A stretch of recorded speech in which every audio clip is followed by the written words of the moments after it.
Hello friends, welcome back to YouTube channel Abhi pharmacy.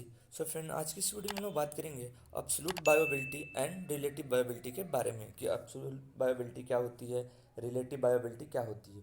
तो first हम लोग देख लेते हैं कि अब्सोल्यूट बायोबिलिटी क्या होती है।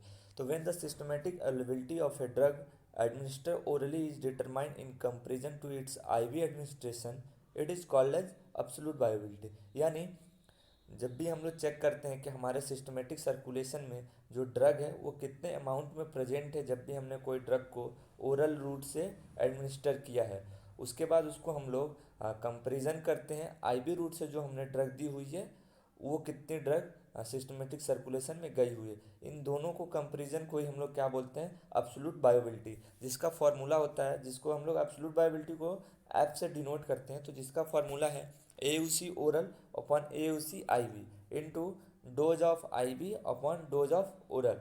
तो यहाँ पे जो ए यू सी है वो है अमाउंट ऑफ अनचेन ड्रग जो कि हमारे सिस्टमेटिक सर्कुलेशन में गई हुई है। तो ये है अब्सोल्यूट बायोबिलिटी। उसके बाद हम लोग देख लेते हैं कि रिलेटिव बायोबिलिटी क्या होती है, जिसको हम लोग कंपेरेटिव बायोबिलिटी भी बोलते हैं।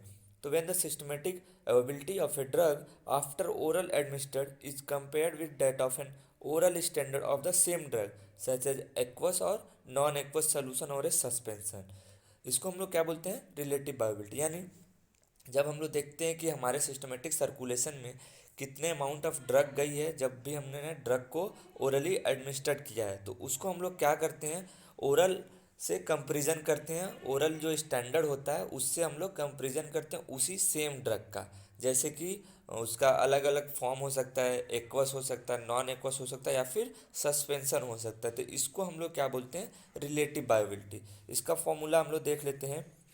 इसको हम लोग जनरली एफ डैश से या फिर एफ रिलेटिव से आप डिनोट कर सकते हो।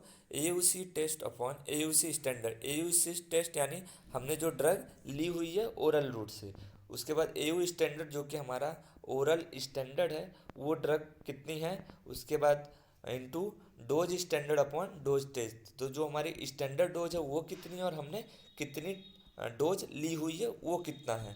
तो इनका आप फॉर्मूला देख सकते हो, ये रिलेटिव बायोबिलिटी का है।